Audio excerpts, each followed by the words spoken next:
we know that there are some things happening on this planet that are not awesome.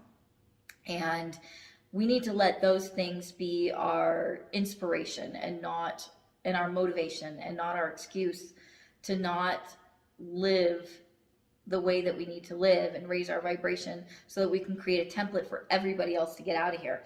And so I'm going to quickly review my 7 rules of engagement for winning the game of life, because these help you to navigate when you're forgetting these things. This will help you. So number 1, none of this is real. We've talked about this over and over again. This is not real.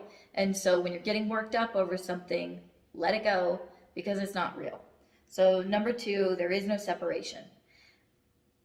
Because none of this is real and this is just a dream, there is no separation. Now, this doesn't necessarily just mean we're all one. It means that everything that we're experiencing is of our own creation. We're inviting all of these things into our life. And if they're not pleasant, it's because we're running a program from a wound. And that is why we're inviting something in that's an unpleasant experience. Now, number 3, you are not a victim, right? How can you be a victim of something that you created, right? If you're in a dream and you're being chased and you wake up, you don't say, I'm going to catch that guy that was chasing me. No, you say, what did I do to create that dream? What's going on in my emotional body that created that dream? And just like that, you are not a victim in your waking life, because your waking life is just another dream. And so the universe is just saying yes to everything. That is rule number 4. That's the way our universe works. And these are the basic rules that help us to navigate this universe, right? So if the universe is just saying yes to everything. That's how it was created.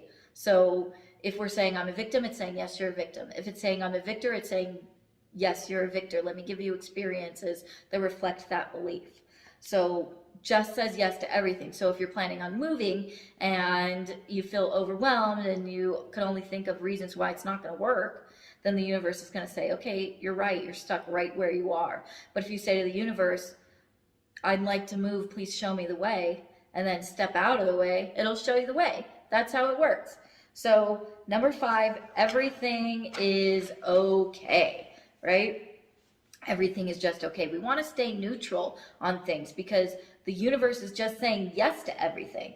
So if we're saying that something is a problem, the universe is saying yes, it's a problem. And so we just want to be neutral. We just want to be okay. But that doesn't mean that we're doormats. That doesn't mean that we just allow people to take advantage of us. But what it does mean is this. It says, it's okay for you to take advantage of me, but it's okay for me to do something about it. So I have the right to protect myself as a sovereign being from your energy, your words, your actions.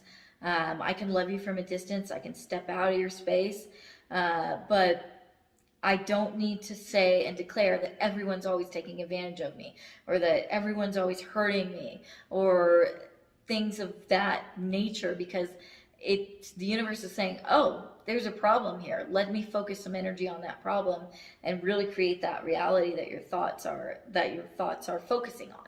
So you want to get to that neutral point. Everything's just okay. You want to get to the point where you're just protecting and not defending.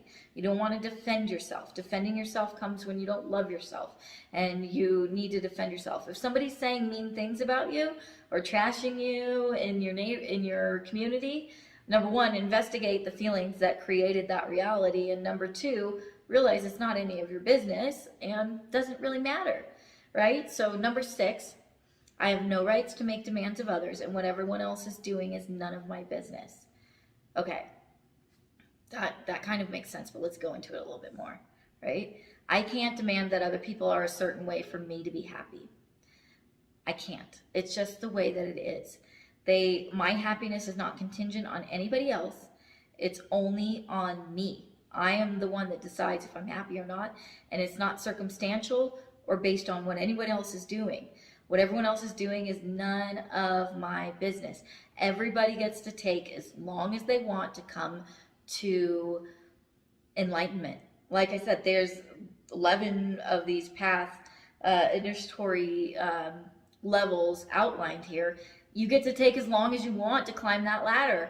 I don't get to push you, pull you, prod you, or knock you off of it.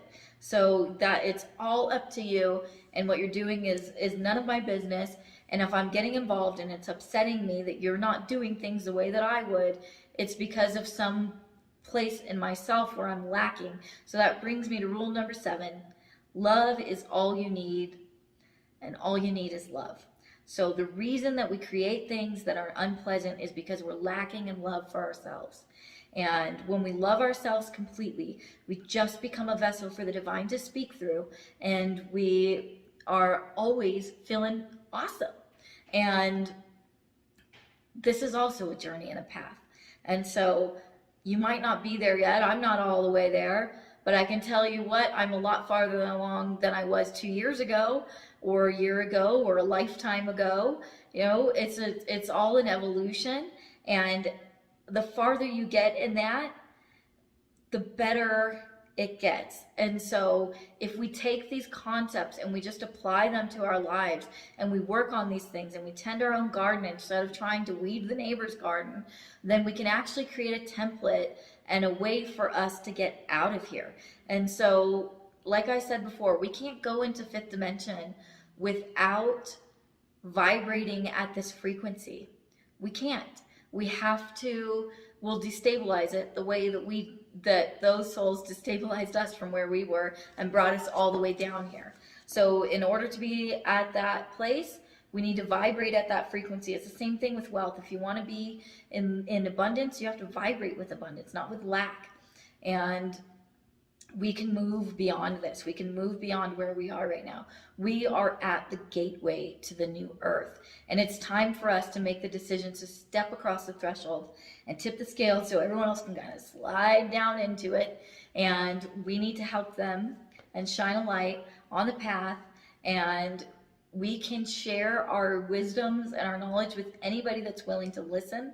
We don't need to force it on those who are not ready, because they're just not going to hear it. So as we move forward, just be aware of that. And again, we're at the gateway to the new earth, and it's time to take a step across the threshold. So I want to close, as usual, with the Great Invocation.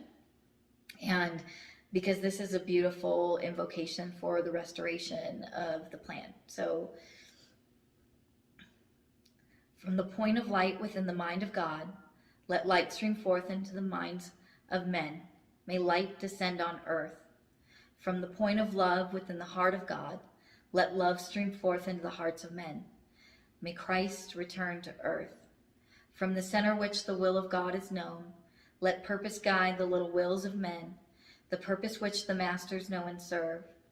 From the center which we call the race of men, let the plan of love and light work out, and may it seal the door where evil dwells. Let light and love and power restore the plan on earth. Love you guys all so much.